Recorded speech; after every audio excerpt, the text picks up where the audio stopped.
Tu aimeras Dieu de tout ton cœur, de tout ton esprit, de toute ton âme, de toutes tes forces, dit notre Seigneur, et il ajoute un autre commandement lui est semblable, tu aimeras ton prochain comme toi-même. Inséparable de la vertu de charité pour Dieu, il y a aussi l'amour du prochain. Et ne l'oublions pas, c'est par le même amour que nous aimons Dieu et notre prochain.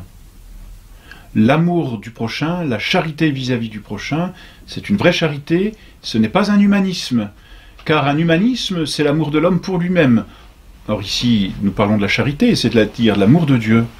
L'humanisme n'est pas la charité. Qu'est-ce donc que cette charité pour le prochain? Et d'abord, première charité, vis-à-vis du prochain, disons, c'est la charité pour nous-mêmes. Il nous faut nous aimer nous-mêmes, tels que nous sommes, tels que Dieu veut que nous soyons. Il y a un amour naturel de nous-mêmes, c'est entendu, nous nous aimons, et même instinctivement nous nous aimons, c'est normal. C'est normal, ça n'est pas un péché. Ce qui est un péché, c'est de mal s'aimer. Mais s'aimer, c'est normal. Le bon Dieu nous a créés, et il nous a créés comme quelque chose de bien. Donc nous devons nous aimer. Mais pour que cet amour de nous-mêmes soit vraiment bon, soit bien, soit charitable, soit véritablement une charité, car il y a une charité pour nous-mêmes, nous devons nous aimer en charité, eh bien, il faut que cet amour soit saint, S-A-I-N-T, c'est-à-dire sanctifiant. Saint, c'est-à-dire pour Dieu. Et ça, il faut le comprendre, nous ne sommes pas le tout de l'univers, nous ne sommes qu'une partie dans l'univers. Or, naturellement, une partie est ordonnée au tout, au bien du tout. Et Dieu est le bien suprême de toute chose, le bien commun de toute chose. La partie est ordonnée au tout, c'est-à-dire que le bien particulier est ordonné au bien commun. Et donc l'amour saint, et là on peut dire S-A-I-N, aussi bien que saint S-A-I-N-T, c'est un amour de nous-mêmes comme partie d'un tout. Et pas simplement d'une humanité, c'est-à-dire partie ordonnée à un bien commun, à une fin dernière, voulue par Dieu. Et c'est en ce sens que nous devons apprendre à nous aimer. Un peu, vous voyez, on le remarque dans notre corps, dans nos membres. Par exemple, lorsque nous tombons, que se passe-t-il? Eh bien, ce sont nos mains qui instinctivement, et sans que nous ayons à réfléchir, et heureusement parce que ça arrive vite, qui se proposent de rattraper le corps, et qui s'exposent à être presque même endommagés, abîmés, pour pouvoir préserver le reste. Lorsque quelque chose nous tombe sur la tête, ou que nous avons le pressentiment que notre tête va être abîmée, et nous savons, la tête est ce que nous avons de plus précieux, eh bien instinctivement, nos mains se proposent de protéger notre tête. La partie est au service du tout. C'est exactement cela. Et l'amour que nous devons avoir de nous-mêmes, c'est un amour pour notre bien commun. Et notre bien commun ultime, c'est Dieu. Voilà pourquoi la charité pour nous-mêmes est une charité pour Dieu. Nous aimons Dieu plus que nous-mêmes, et nous nous aimons comme partie d'un tout. Voilà. Donc la charité pour nous-mêmes doit être sainte. C'est un amour saint. Elle doit être juste, c'est-à-dire qu'elle doit être dans le bien, et non pas dans le mal, ça c'est entendu. De toute façon, dès que nous voulons le mal, nous allons contre nous-mêmes, même si nous ne le croyons pas toujours, mais nous allons contre Dieu. Et enfin, cet amour doit être vrai. C'est-à-dire que nous devons nous proposer non seulement un bien, mais le bien honnête, celui qui véritablement nous perfectionne le plus. Un bien, c'est ce qui nous apporte quelque chose. Il y a le bien délectable, il y a le bien utile, et il y a le bien honnête. Et le bien honnête, c'est la vertu, c'est celle qui nous épanouit et qui donne à toutes nos fonctions, à toutes nos facultés, à toutes nos capacités leur plein épanouissement. Voilà, la charité donc pour nous-mêmes, eh bien, elle doit être sainte, juste et vraie. Et finalement, cette charité pour nous-mêmes s'oppose à ce qu'il y a en nous malheureusement de plus profond depuis le péché originel, c'est cette triple concupiscence, ce triple désordre que nous remarquons en nous-mêmes et qui est orgueil, volupté et cupidité. Par l'orgueil, nous proposons d'être à nous-mêmes notre propre fin. Nous ne nous reconnaissons plus comme partie d'un tout.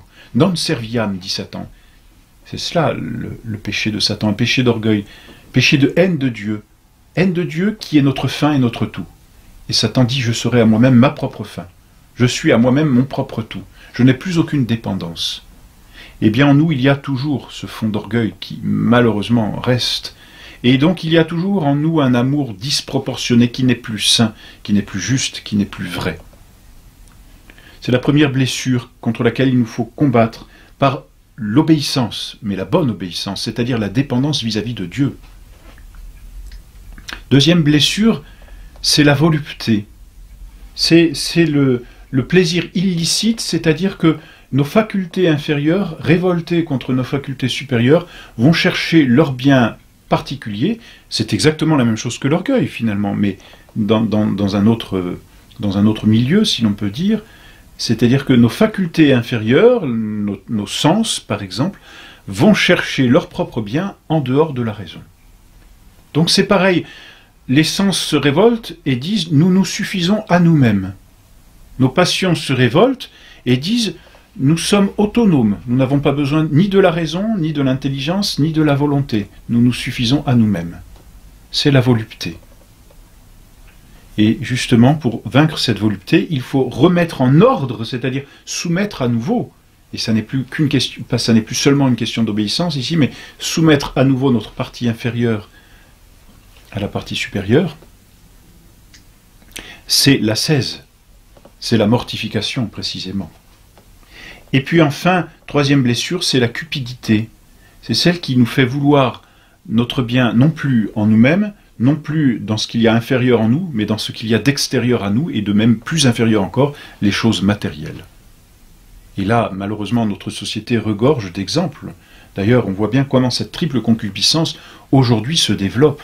Et la cupidité nous fait désirer avidement les biens extérieurs comme s'ils allaient nous procurer notre fin dernière.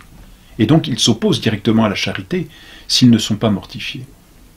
Non, et cela, il nous faut les mortifier en nous disant que les biens extérieurs nous sont donnés par Dieu, parce qu'ils sont des créatures de Dieu, donc nous ne les nions pas, nous ne sommes pas manichéens en disant que la matière est mauvaise, pas du tout, mais ce sont des moyens qui doivent nous aider à servir Dieu, pas plus, mais des moyens, pas des fins. Voilà donc la charité vis-à-vis de nous-mêmes, et voilà comment cette véritable charité vis-à-vis de nous-mêmes engendre en nous un combat âpre, rude, difficile, contre cette triple concupiscence d'orgueil, de volupté et de cupidité.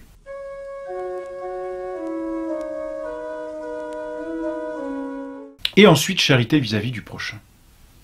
Charité vis-à-vis du prochain, disons-le, elle découle de l'amour de Dieu. Il n'y a qu'une charité, j'insiste énormément parce que souvent on dissocie l'amour de Dieu de l'amour du prochain. Il n'y a qu'une seule charité.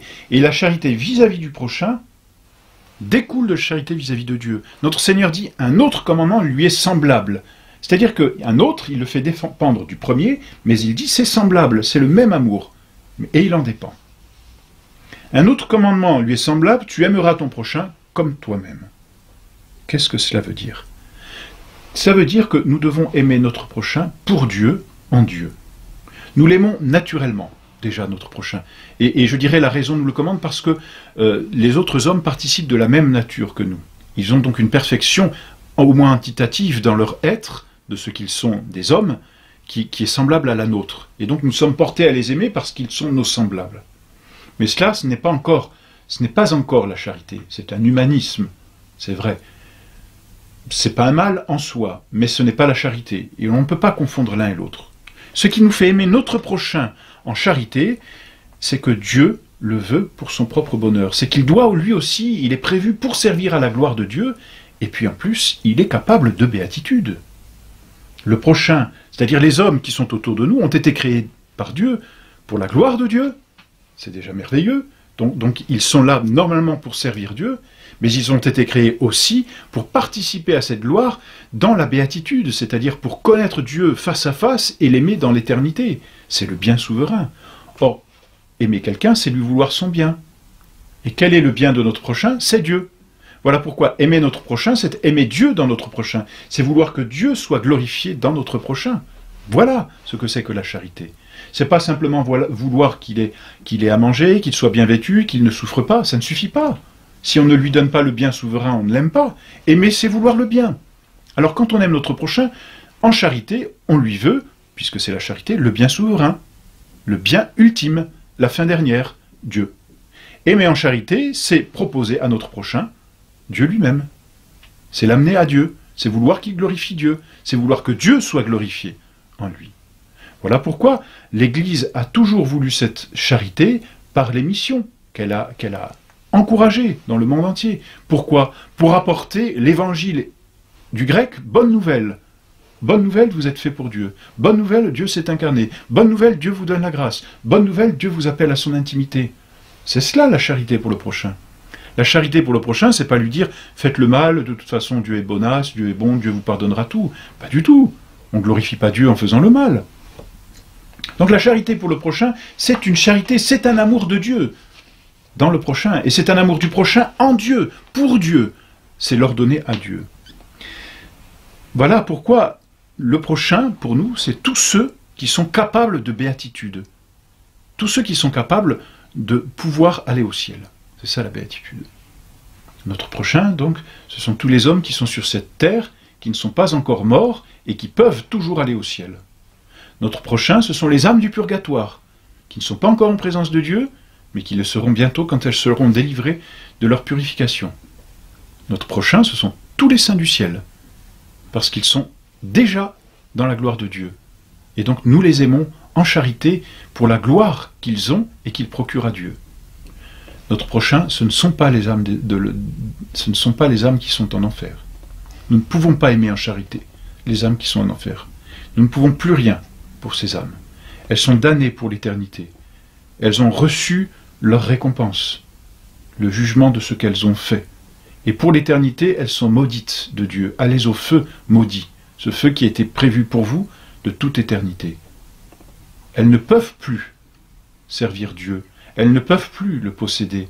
Elles ne sont plus capables de béatitude. Et ce n'est pas injuste, c'est qu'elles n'en veulent plus de cette béatitude. Ce n'est pas Dieu qui les rejette simplement, ce sont elles qui ne veulent plus de Dieu. On ne peut pas les aimer. On ne peut pas avoir de la charité pour le démon. On ne peut pas avoir de la charité pour les âmes qui sont en enfer. Et même on peut dire, on ne peut pas avoir de charité pour le pécheur qui veut le péché. La charité que nous avons pour le pécheur, c'est qu'il se convertisse et qu'il vive, dit Dieu. C'est cela. Encourager un pécheur dans son péché, c'est aller directement contre la charité. Ne pas reprendre le pécheur dans son péché, c'est aller contre la charité. Et nous voyons là les ravages qui peuvent être faits, même parmi les hommes d'Église, hélas. Et donc il nous faut aimer notre prochain comme nous nous aimons, c'est-à-dire d'un amour saint pour Dieu, d'un amour juste, vouloir le bien, son bien, et pas le mal, pas son mal, et d'un amour vrai, lui vouloir le bien honnête, et non pas le péché. Notre prochain, c'est une âme rachetée par le sang de Dieu. Et finalement, c'est cela que nous devons toujours voir lorsque nous aimons en charité. Ce sang rédempteur qui a coulé sur la croix, d'un Dieu innocent, mais pour racheter nos âmes. Et donc notre prochain, tant qu'il est sur cette terre, reste une personne capable de béatitude, rachetée par le sang de notre Seigneur. C'est le motif de notre charité. Alors, nous devons, puisque nous devons aimer le prochain, nous devons poser des actes de charité vis-à-vis de notre prochain. Nous devons lui vouloir le bien, c'est cela, aimer notre prochain. Des actes intérieurs, par la prière, tout simplement, prier pour notre prochain, mais aussi des actes extérieurs. Et ces actes extérieurs, on les appelle les œuvres de miséricorde. Et ces œuvres de miséricorde sont doubles. Il y a les œuvres de miséricorde spirituelle et les œuvres de miséricorde corporelle. 7 œuvres de miséricorde spirituelle, 7 œuvres de miséricorde corporelle. Les œuvres de miséricorde spirituelle sont d'abord d'instruire les ignorants, de conseiller ceux qui en ont besoin, de reprendre, c'est délicat, prudemment, ceux qui se trompent, c'est ce qu'on appelle la correction fraternelle. Elle ne doit pas être faite à tort et à travers, mais cela peut faire partie de la charité, des œuvres de miséricorde. Consiste à consoler les affligés, 4e œuvre de miséricorde spirituelle, pardonner les offenses, supporter patiemment les personnes, disons, ennuyeuses, si l'on peut dire, et puis ensuite prier pour les vivants et pour les morts. Voilà les 7 œuvres de miséricorde spirituelle. Les œuvres de miséricorde corporelle sont aussi au nombre de 7. Elles consistent à donner à manger à ceux qui ont faim, donner à boire à ceux qui ont soif, vêtir ceux qui sont nus, abriter les étrangers, visiter les infirmes, visiter les prisonniers et ensevelir les morts. Alors, ce sont des œuvres de miséricorde qui sont aujourd'hui rendues bien délicates par la situation dans laquelle nous vivons, car En disant cela, on touche aussi à des propos d'ordre plutôt politique. Donc il est délicat, je ne rentre pas dans ces considérations. N'oublions jamais que la charité est ordonnée au bien commun et que le bien commun est toujours supérieur au bien particulier. C'est le principe qui doit toujours nous guider. Et disons, pour faire simple et pour répondre même à toutes les objections qui pourraient se poser aujourd'hui, eh bien, quand on parle du prochain, il faut penser qu'il y a un ordre dans notre prochain. Et cela répondra à toutes les questions, justement, qui peuvent se poser aujourd'hui. Questions délicates. Et saint Thomas d'Aquin enseigne bien et a une question particulière sur l'ordre de la charité. Qui est mon prochain? Et à qui je dois d'abord faire du bien? Voilà, il y a un ordre. C'est normal. Eh bien, qu'est-ce que c'est que l'ordre du prochain? C'est simple. Nous devons aimer notre prochain en charité, c'est-à-dire l'aimer pour Dieu. Alors, l'ordre va être double et va disons, revêtir une double considération. La charité, c'est aimer le prochain pour Dieu. Nous devons donc d'abord aimer ceux qui sont plus proches de Dieu, car ils louent davantage Dieu. Et parce qu'ils louent davantage Dieu, nous devons les aimer davantage en charité. Tout ce qui est apte à mieux louer Dieu doit être plus aimé, puisque la charité, c'est l'amour de Dieu. Voilà pourquoi le prochain que nous devons d'abord aimer, c'est celui qui est plus parfait, plus proche de Dieu. Les saints sont plus aimables en charité que les pécheurs. Ça ne veut pas dire que les pécheurs ne sont pas aimables. On donne un ordre, c'est entendu. C'est le premier principe, mais il y a un deuxième principe aussi. Nous devons aimer notre prochain. Or, qu'est-ce que ça veut dire prochain? C'est celui qui est proche de moi. C'est-à-dire que nous devons commencer par aimer ceux qui nous sont proches. Et ceux qui nous sont proches, c'est ceux avec qui nous vivons. C'est ceux avec qui nous devons vivre. Ceux qui nous sont proches, c'est d'abord ceux de notre famille. C'est ensuite ceux de notre village ou de notre région et ceux de notre patrie. C'est cet ordre-là. Inverser cet ordre, c'est aller contre la charité, justement. Et là, on peut voir comment les véritables questions politiques qui se posent aujourd'hui trouvent leur réponse dans cette application de la charité, tout simplement. On aime d'abord ceux qui nous sont plus proches. Ceux qui nous sont plus proches, c'est ceux qui ont le plus de choses en commun avec nous. Tout simplement. Ce qui fait la proximité, c'est la communauté.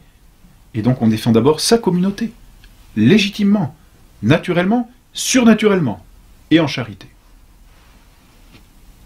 Et puis la charité nous commande aussi d'aimer notre ennemi, d'aimer nos ennemis. Qu'est-ce que cela veut dire, aimer nos ennemis? Ça veut dire au moins savoir pardonner les offenses, comme Dieu nous a pardonné sur la croix. Père, pardonne-leur parce qu'ils ne savent pas ce qu'ils font.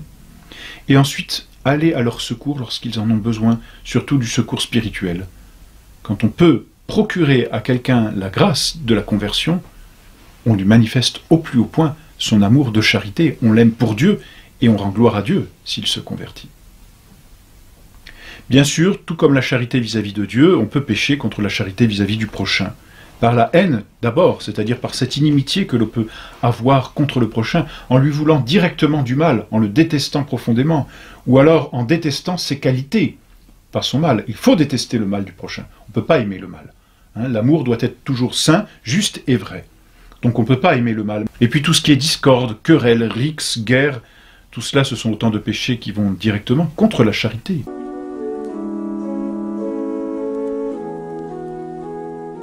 Mais il y a aussi un autre péché, grave, qui va contre la charité, c'est ce que l'on appelle le scandale. Le scandale, c'est poser un acte qui incline le prochain à pécher.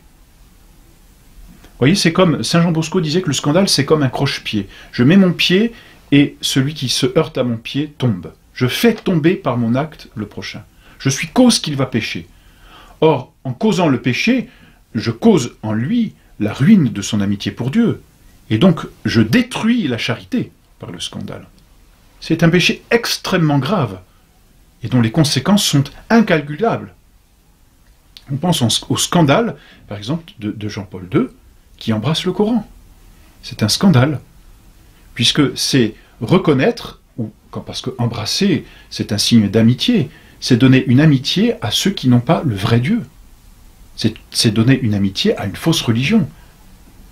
La réunion d'Assises est un scandale, à proprement parler. La statue de Luther mise récemment par François au Vatican est un scandale. C'est comme si on lui rendait un hommage, lui qui a été condamné par l'Église. c'est encourager les protestants à rester dans leur erreur, et donc à vivre loin de Dieu. C'est un scandale, tout simplement. C'est un péché extrêmement grave, et ici qui va directement contre la foi. Le scandale est donc vraiment quelque chose qu'il nous faut éviter. C'est-à-dire, c'est un péché qui s'oppose à la charité parce qu'il tue dans l'âme du prochain son amour pour Dieu.